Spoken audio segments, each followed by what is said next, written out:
¿Qué tal, alumnas y alumnos? Es un gusto que nos acompañen desde sus hogares. Estamos nuevamente en Aprende en Casa con un programa para Historia segundo grado. Deseamos que se encuentren bien y conviviendo con tranquilidad y paciencia. Les recordamos que es importante preparar papel y pluma para que anoten las ideas principales que vayan identificando, así como las preguntas que surjan. Al final de cada sesión podrán incorporar estos apuntes a su carpeta de experiencias para presentarla a sus docentes, compañeras y compañeros cuando llegue el momento de regresar a sus planteles escolares. En esta ocasión hablaremos de las reformas borbónicas y el impacto que tuvieron a diversos niveles en Nueva España. Estas reformas surgieron en España, se aplicaron en las colonias durante el último tercio del siglo XVIII y fueron parte de la política del despotismo ilustrado. Su impulsor fue el rey Carlos III, quien encomendó a José de Gálvez implementarlas en Nueva España para reorganizar el virreinato, reforzar el dominio español y extraer más recursos.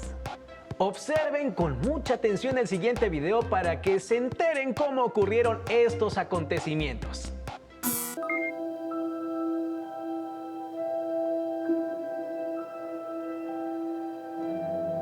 En la segunda mitad del siglo XVIII, los reyes españoles de la Casa de Borbón, Carlos III y Carlos IV, sumidos en una terrible bancarrota económica, emprendieron una serie de reformas profundas para asegurar el control de sus colonias en América, conocidas como las reformas borbónicas.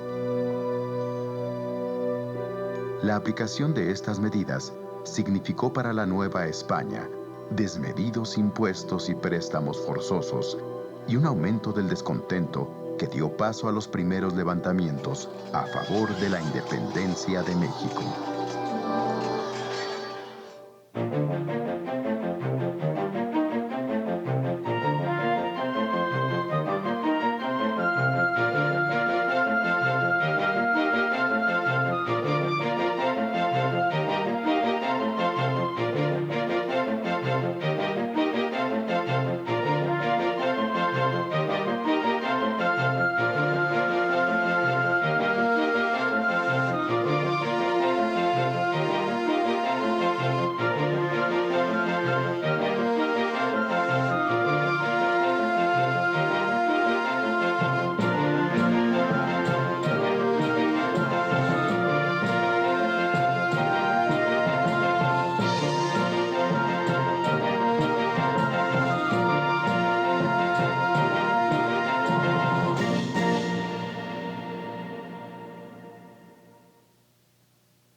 Hacia el año de 1750, el país que hoy llamamos México recibía el nombre de Nueva España y era la colonia más importante que la corona española tenía en el vasto continente americano.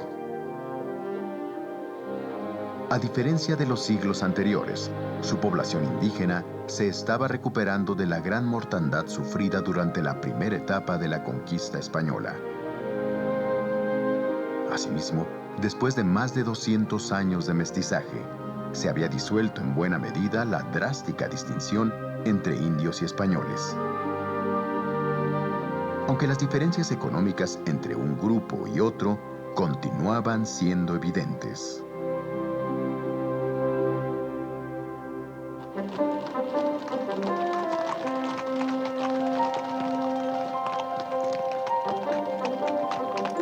Aunque viajar por su inmenso territorio no era imposible, las distancias enormes y los peligrosos y malos caminos hacían que el transporte de mercancías a gran escala fuera un riesgo. Solamente la plata y algunos productos de importación que llegaban desde Europa y otros lugares al puerto de Veracruz ofrecían a sus mercaderes la suficiente ganancia como para realizar viajes distantes. En general, la Nueva España era un conjunto de regiones en la cual cada una producía lo que necesitaba, y el comercio se daba casi exclusivamente entre los pueblos más cercanos. La mayor autoridad civil de la colonia era el virrey.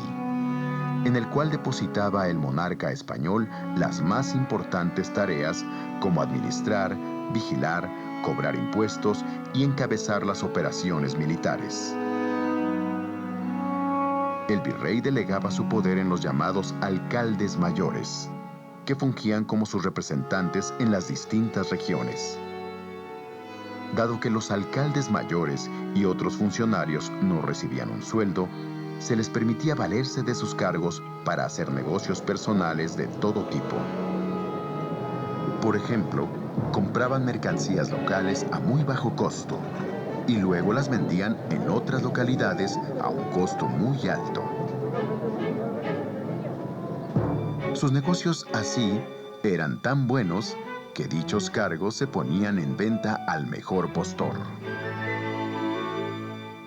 Aunque los funcionarios virreinales estaban obligados a garantizar que el rey de España obtuviese íntegros los impuestos, rentas y otros tributos de la Nueva España, en la práctica, buena parte de estos recursos se repartían entre el propio virrey y sus funcionarios. El rey de España estaba tan lejos que no tenía ninguna posibilidad de ejercer un control efectivo sobre la más rica de sus posesiones de ultramar. Sería hasta la segunda mitad del siglo XVIII cuando el nuevo rey de España, Carlos III, de la dinastía de los Borbones, se empleó a fondo en la corrección de los vicios que existían en sus colonias del Nuevo Mundo.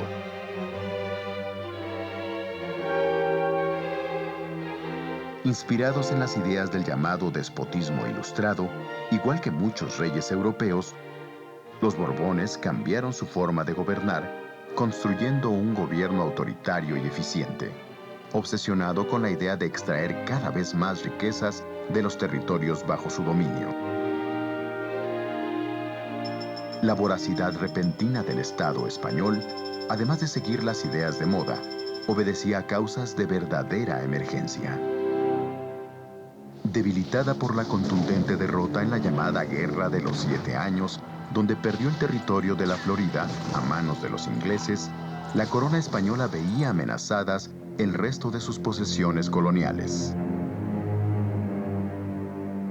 Además de los ingleses que en el Caribe ya habían invadido Cuba, también los indios apaches y los colonos europeos y estadounidenses en el norte de la Nueva España amenazaban con tomar posesión de territorios que la corona no podía defender cabalmente.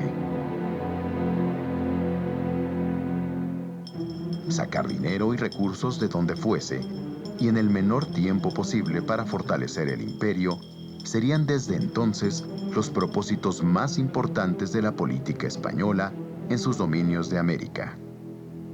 A estas políticas se les conocería como las reformas borbónicas.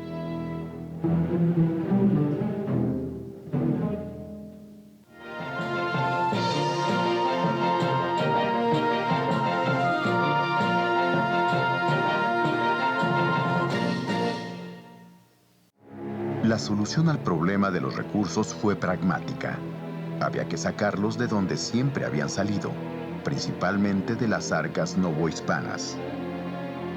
De esta forma, para realizar un diagnóstico confiable sobre las medidas que deberían tomarse, el rey Carlos III necesitaba a un hombre determinado, inteligente y, sobre todo, de una lealtad indestructible. Lo encontraría en José de Gálvez, un malagueño de 41 años con gran experiencia política y una firme convicción sobre las medidas que debían tomarse. Puesto a recorrer los territorios de la Nueva España, el llamado visitador general se dedicaría durante años a tomar nota de todo lo que debía ser juzgado y corregido, lo mismo en el terreno económico que en el político y el militar.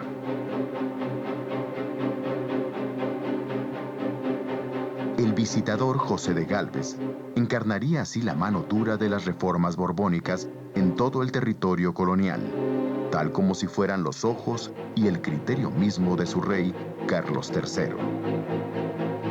De la mano de José de Gálvez, las reformas borbónicas llevarían a la práctica algunas medidas importantes. Por ejemplo, el cobro de más impuestos a un número mayor de personas, el nombramiento de funcionarios leales al rey que no le defraudaran a la hora de cobrar y enviar los recursos. Y finalmente, el monopolio por medio de los llamados estancos reales, de la explotación de ciertos productos muy apreciados en la Nueva España, tales como la pólvora, el tabaco, los naipes y el pulque.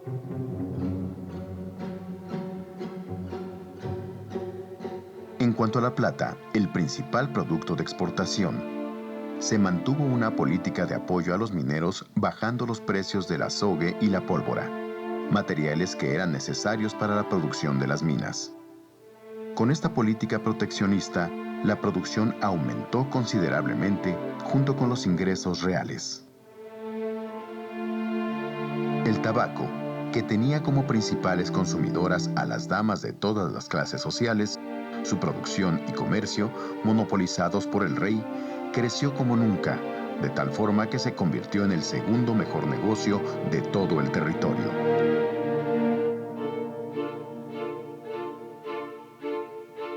Asimismo, dispondrían con audacia la legalización del aguardiente y ordenarían su venta a través del estanco real.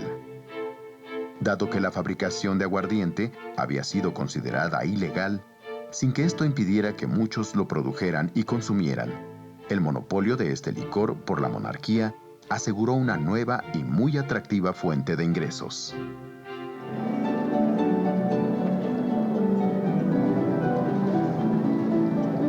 Los juegos de azar, las ferias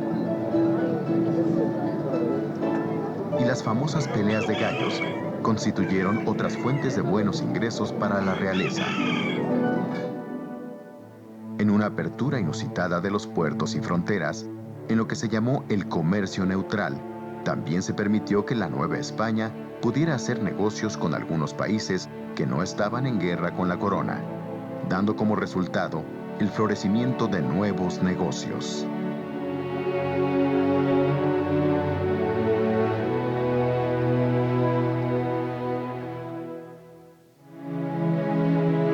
La determinación de José de Gálvez por imponer las reformas borbónicas le llevaría también a desmantelar el viejo sistema de gobierno y privilegios. En el nuevo esquema gubernamental, el territorio novohispano se dividió en 12 grandes regiones llamadas intendencias reales, que dieron una nueva organización a la Nueva España. Para gobernarlas, se sustituyó a los antiguos alcaldes mayores por funcionarios que con el nombramiento de intendentes deberían tomar las decisiones más importantes en lo que tocaba a la economía, la justicia y la acción militar. A diferencia de los alcaldes mayores, los intendentes se encontraron sujetos a un sueldo fijo, debían obediencia estricta al monarca y estaban impedidos para lucrar por cuenta propia. Esta organización territorial, a pesar de que causó en un principio conflictos por la fijación de fronteras entre las intendencias, sirvió de base, tiempo después, para la conformación de los estados que hoy constituyen la República Mexicana.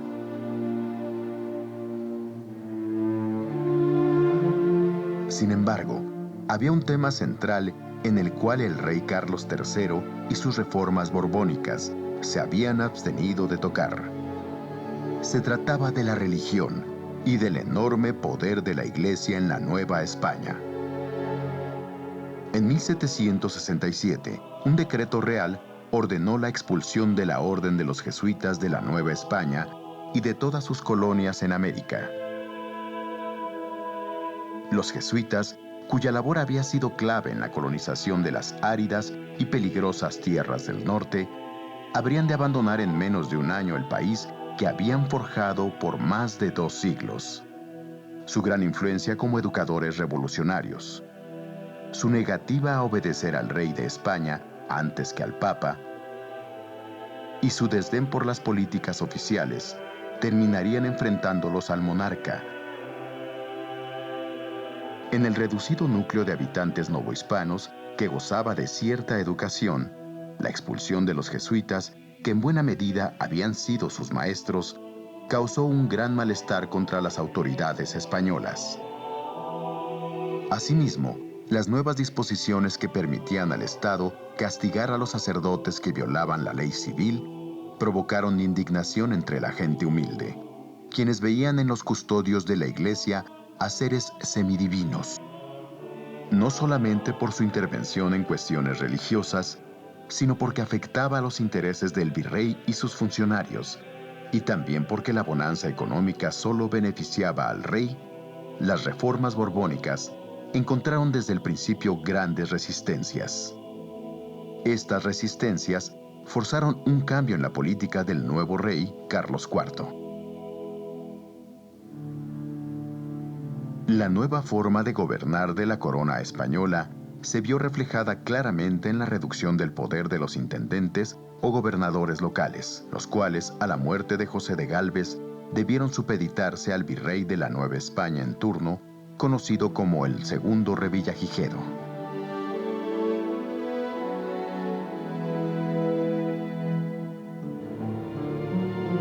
Para los primeros años del siglo XIX, podía decirse que el principal propósito de las reformas borbónicas en la Nueva España se había cumplido.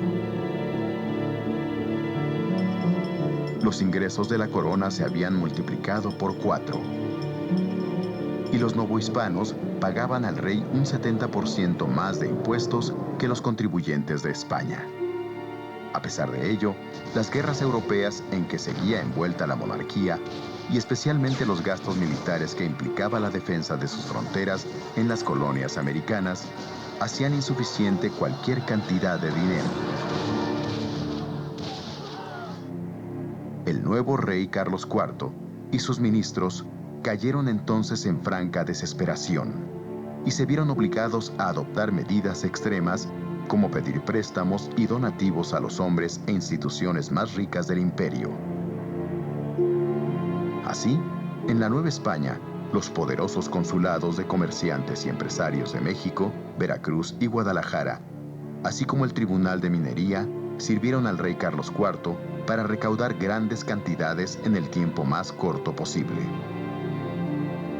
Sin embargo, la urgencia del monarca no conocía límites. El rey se apropió también de los recursos de los pueblos y villas más humildes, de los bienes de las comunidades indígenas y del dinero que los funcionarios civiles y militares guardaban para sus viudas en los llamados montepíos.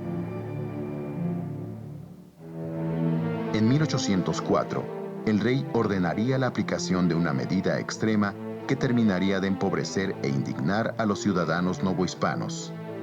Mediante un decreto real, obligó entonces a la Iglesia a entregarle los recursos que tenía guardados en un fondo especial, compuesto por los pagos que muchos ricos y pobres le daban para que efectuara misas para la salvación de sus almas.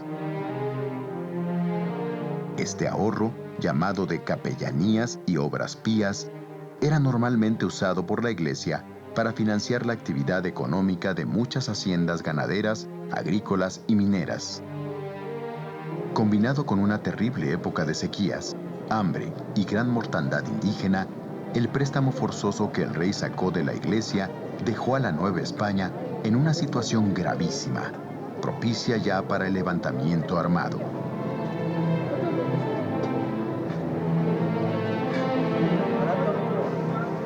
Pero, ¿quiénes pensaban ya en una revolución de independencia? Durante el medio siglo de las reformas borbónicas, se había afirmado entre los criollos, o españoles nacidos en América, la convicción de pertenecer a un país distinto, con tradiciones y talentos propios, que necesitaba urgentemente darse un gobierno propio.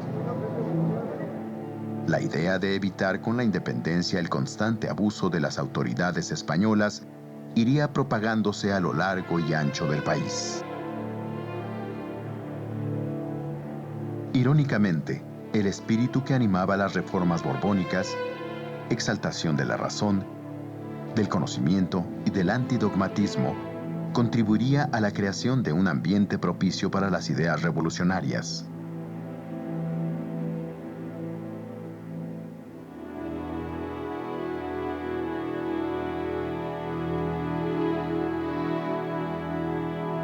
Importantes instituciones educativas, tales como la Academia de Bellas Artes de San Carlos, que maravilló a Humboldt en su visita a México, pues en ella se formaban no solo los artistas y arquitectos, sino también los artesanos. Así como el Colegio de Minería, verdadera vanguardia de la ciencia y las técnicas, si bien fueron creaciones de los reyes borbónicos, se volvieron cada vez más símbolos de orgullo local para refutar aquello que se decía en España, que tratándose de cultura, no se hacía nada en América que valiera la pena.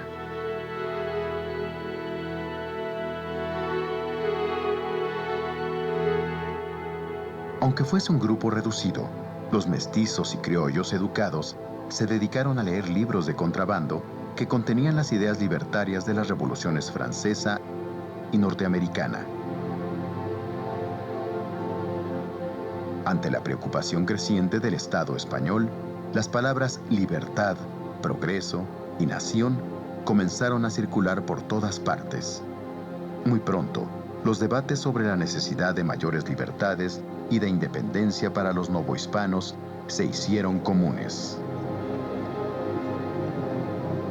Pero no era solamente esa parte educada de la población la que estaba consiguiendo una identidad cultural propia. Especialmente en el norte, la formación de las llamadas milicias provinciales, destinadas a defender las fronteras del imperio y compuestas por hombres comunes de esos lugares, fortalecieron la convicción de que era posible valerse por cuenta propia sin la arrogante autoridad española. Aunque ese sentimiento de identidad tenía un tinte local, más que nacional, la sensación de ser algo más que simples vasallos del rey de España echaría raíces por doquier. Si bien las reformas borbónicas significaron un auge en la economía mexicana que no se volvería a lograr hasta aproximadamente 100 años después, durante el Porfiriato, el tremendo despojo de recursos que llevó a cabo la corona española significó también el principio de la ruina de la economía nacional durante el México independiente. Como pudieron darse cuenta, el objetivo de las reformas borbónicas era reajustar la administración de las colonias españolas y recuperar su control. Pero también provocaron descontento entre los habitantes de Nueva España, cuando se arraigaron las ideas de la Ilustración. Ahora respondan por escrito las siguientes preguntas.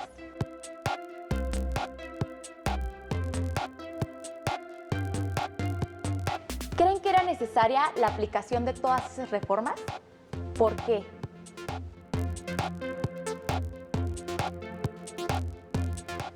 ¿Cuáles fueron las más importantes?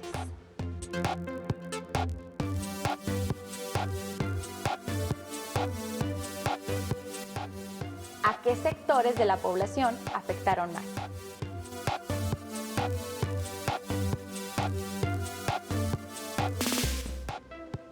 Además, elaboren un mapa mental donde expliquen por qué las reformas borbónicas fueron una de las causas del movimiento de independencia.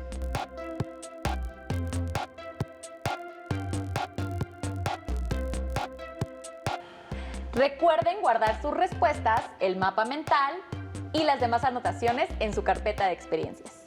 Si tienen oportunidad, sugerimos que lean la adaptación gráfica del texto Las Reformas Borbónicas de Luis Jáuregui.